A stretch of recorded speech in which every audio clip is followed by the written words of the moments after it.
Every father and mother wants to give their children the absolute best. The best education, financial situation, home, you name it, they want it. And that's a good and natural instinct. But the greatest blessing that a father or mother can give to their children is wisdom. There's no more precious inheritance than imparting the skill of living well in God's world, in God's way. And so these Proverbs of Solomon come to us as Spirit-inspired words from our Father, who desires that we would, above all, receive this precious blessing from his hand. This is Understanding Proverbs.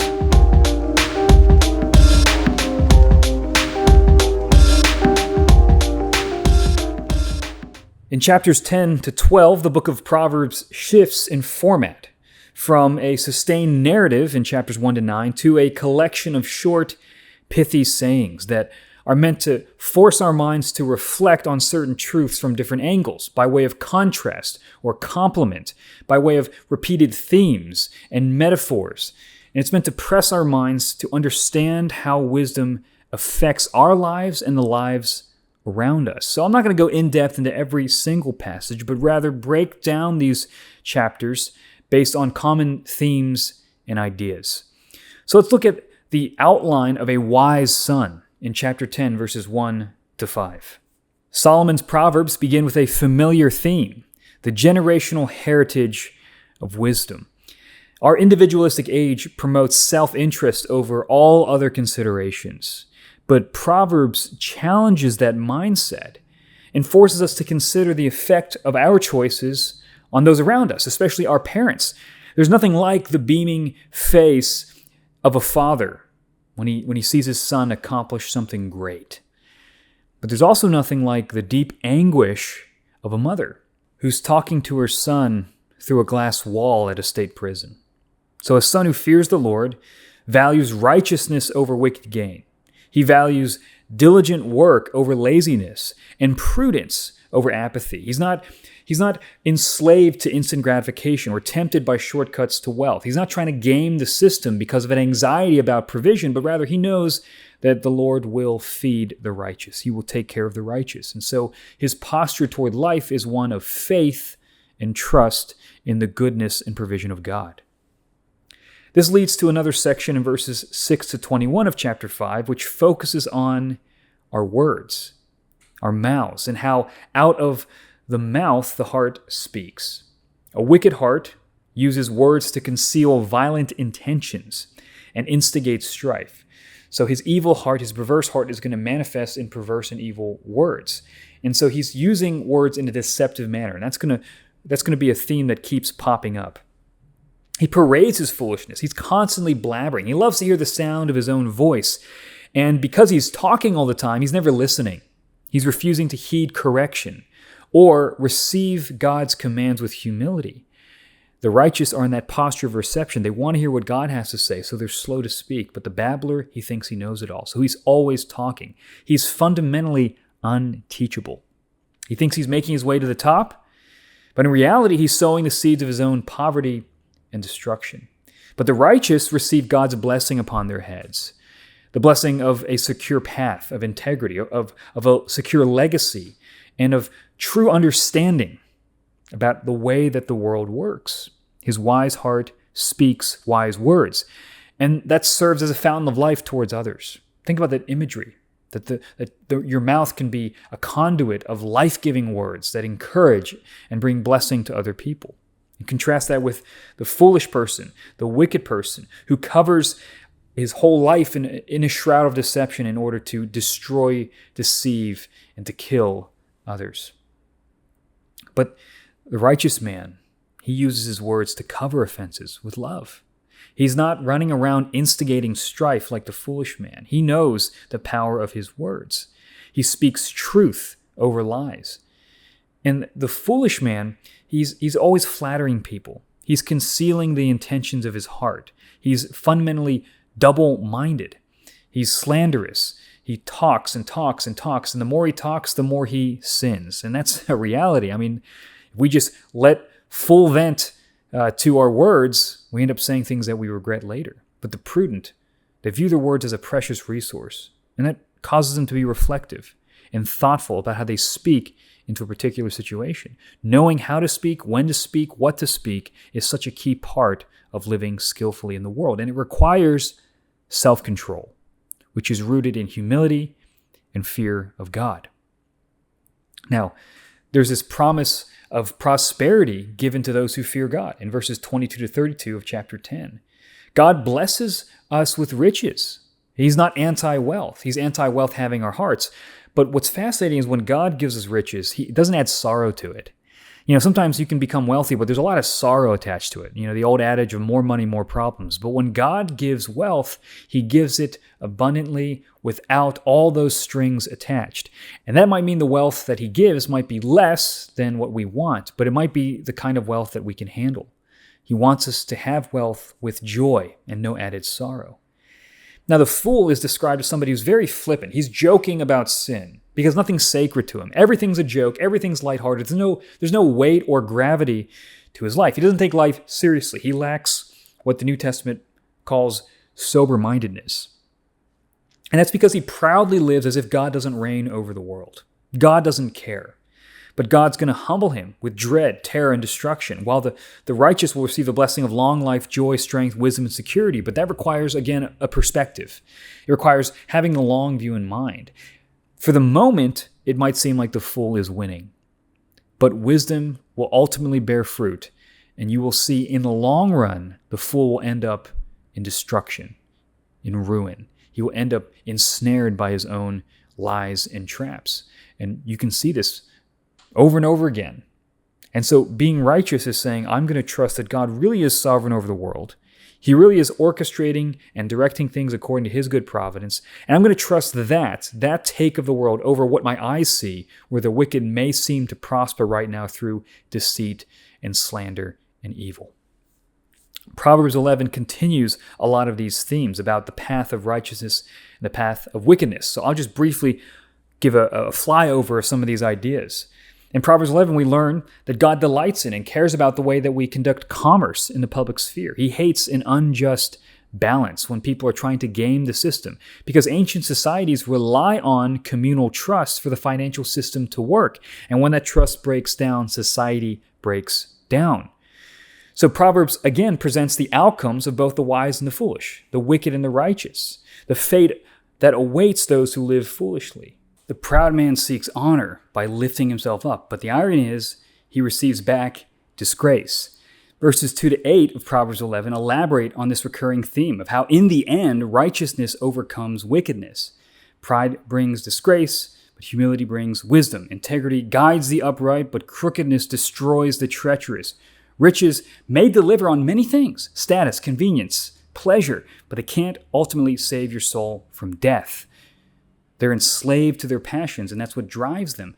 But they have a very limited view of reality. They're only thinking about this life and the material things of the world. They're not thinking about eternity and, most importantly, their moral culpability before a righteous God.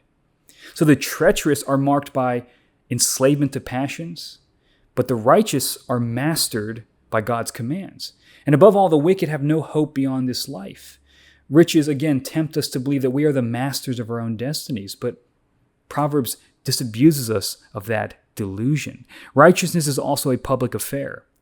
The godless man is going to use his words to destroy his neighbor, but what does the wise man do? He brings deliverance to the righteous. Think about Joseph rising up to power in Egypt and bringing about blessing for both Egypt and Israel, bringing about provision and deliverance to a people who are suffering greatly. That's what wisdom does. There's this stateliness to wisdom. And the king must embody wisdom. He must embody God's wisdom by blessing his people with righteousness and justice in the land.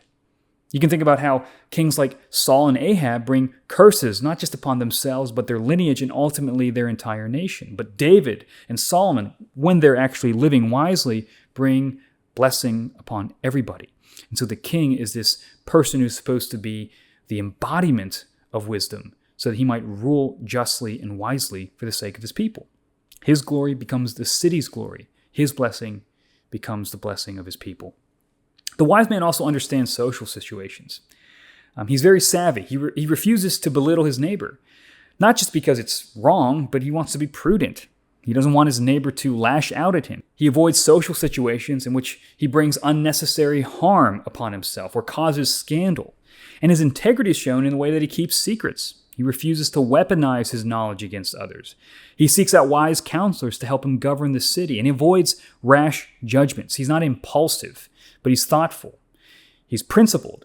He doesn't put up foolish loans for strangers that are going to harm him in the end. He's wise with his money. He knows that if I make this rash decision, I'm going to create this amount of problems in the future. So I'm going to avoid this and be more thoughtful in the way that I implement different strategies. So much of biblical wisdom involves understanding, planning, and prudence, and the way that people work and what makes them tick, and then adjusting accordingly. And there's just a practical wisdom. When you show generosity to others and kindness to others, that benefits you, both socially and financially. But if you're cruel, people aren't going to like you. You're going to cut off all your social connections that you need, and you're going to alienate yourself from the favor of others. So then that's going to lead you to use deception to gain wages. That's what wicked men do. But the man of righteousness knows that the Lord is going to bless him. The Lord is going to reward him. Verses 19 to 23 of chapter 11 continue that theme of reward and blessing with the contrast of the end of ruin for the wicked. God delights in those who walk blamelessly before him. Now, he's not talking about sinless perfection. Nobody is like that. But a general statement about a life of faithfulness toward God. And so the final judgment of God is meant to frame our whole lives. We're not just living day to day. We're living in light of the end. And as surely as God is going to punish the unrighteous, he's also going to deliver the righteous. And so that ought to affect the way that we make plans today. Because again, our lives are before the face of God, and he is going to judge us. In verse 22, we have this interesting passage that says, like a gold ring in a pig's snout is a beautiful woman without discretion. You can stitch that on a pillow somewhere, right? And there's a lot of debate about this. Some people think this refers to the foolishness of thinking that superficial beauty, which is the golden ring, can hide the ugliness of a woman who lacks discretion, lacks wisdom, lacks an understanding of the world, is just living by her own impulses. Others argue that this refers to how a foolish man, who's the pig, how he looks so foolish when he's wearing a golden ring of a beautiful wife who's lacking in discretion. In other words, he looks stupid by the fact that he has chosen such a foolish wife. I think both of them are angling at the similar idea, not to look at the fleetingness of charm, but the true beauty of a gentle spirit, the true beauty of a righteous character who fears the Lord. Righteousness, blessing, and prosperity all dovetail in chapter 11, verses 25 to 31. The righteous bring blessing to others and thus receive blessings from God. The wicked are marked by stinginess because they don't trust anyone. They trust in themselves. They view the world as fundamentally a dog-eat-dog world. But those who trust in the Lord flourish like a tree. They have a genuine foundation in life. And the fruit of a righteous life is like a tree of life. Think about the Garden of Eden. It's a source of life that spreads and brings light and blessing to others. It may seem for the moment that wicked are receiving the blessings, but in the end, God will bless and reward the righteous. That takes us to chapter 12. Verses 1 to 7 of 12 gives us a series of contrasts to help us think about, again, different ideas about wisdom from different angles. The wise man receives correction with humility, and that allows him to grow in knowledge. But the fool hates reproof and remains ignorant. Knowledge of God's sovereignty over all things gives the righteous confidence that he will bless their efforts and condemn the wicked. So foundations play a key role in Proverbs. God roots the righteous into the ground so that the ups and downs of life don't shake them. They're firmly planted. By contrast, the wicked who build their lives on evil find the ground dissolving beneath their feet, especially in times of trouble. So the choice between righteousness and wisdom manifests most concretely in the choice of an excellent wife. An excellent wife adorns her husband's life with honor and glory. But a foolish wife does what? Rots his bones, brings shame upon his life. So the role of a wife as her husband's closest confidant and trusted advisor gives her great influence over his destiny. So choose wisely. The righteous use their intellect and words to speak truth, give counsel, and deliver those around them. The wicked, on the other hand, craft deceitful words in order to kill and steal. And in the end, only the house of the righteous will stand. This leads to the centrality of the heart in verses 8 to 14. The wise man operates with good sense and clarity of mind, which reveals a heart imbued with wisdom. And part of his good sense is shown in the way he wields his wealth and influence. He carries himself with humility, even though he's got many servants. The vainglorious man, on the other hand, is completely concerned about image. He doesn't care if he has the substance. He might be lacking in bread. As long as he projects the image of the big man, the wealthy man, the powerful man, he's satisfied. But it's all an illusion. The righteous embody a life of mercy, treating even their own beasts with gentleness and respect, but the wicked thrive off of cruelty. The prudence of the righteous ensures provision, but the fool, who's mastered by his passions, goes from interest to interest with no clear direction, no end in sight. Aquinas speaks about the vice of curiosity, in which unbridled passions distract us from applying ourselves to the right things in the right way. Fools desire the unjust wealth of others, whereas the root of the righteous brings forth fruit.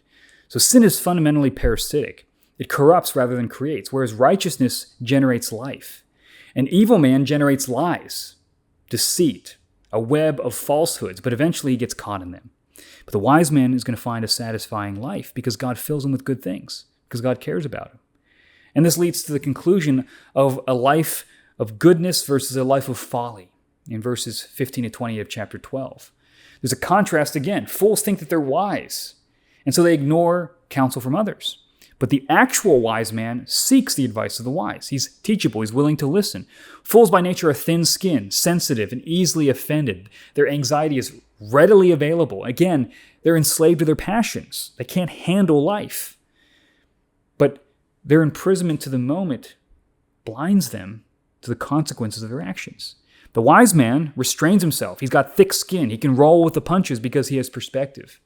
Fools are going to stab people with words of insult, deception, and slander, but the righteous bring healing. They diffuse tensions and allow people to speak with civility, respect, and honor. They bring reconciliation and peace between warring parties, rather than stirring up strife like the foolish evil man. The truth endures forever, but lies only benefit for a short moment, as anyone who's been caught in a lie knows, and that it ends up leaving us in worse trouble than before. Deception just sucks the joy out of life. You're constantly trying to keep up this facade to conceal your evil, but it only adds to your troubles. But the righteous life is one of peace, of trusting that God delights in us. Whereas a wicked man conceals his violent heart, a wise man conceals knowledge. He's wise and discerning with what he shares and who he shares it with. He's prudent and diligent, which allows him to rule well, whereas the lazy become forced labor. So there's a practical and earthly benefit to righteous living. A wise man serves with his words. He knows how to use a good word to encourage someone weighed down by anxiety. That's a practical ministry we can all participate in. If you notice somebody beaten down by life, use your words to strengthen them, to lift that burden, to alleviate some of their pain. Be a righteous guide to your neighbor. Don't lead them astray. Because ultimately, again, righteousness pays out in the end. So don't be the lazy man who's too slothful even to cook what he catches. Don't live a life only concerned about what's in it for you. But the righteous life is a generous life. A life of joy, peace, and abundance. And it's the kind of life that Jesus came to give us. Not a life free from troubles or difficulties, but a life that lives with skill and integrity in the midst of those troubles and difficulties. A life that can see beyond present circumstances, that can maintain integrity under pressure, because we know that in the end, God's word is going to prove true.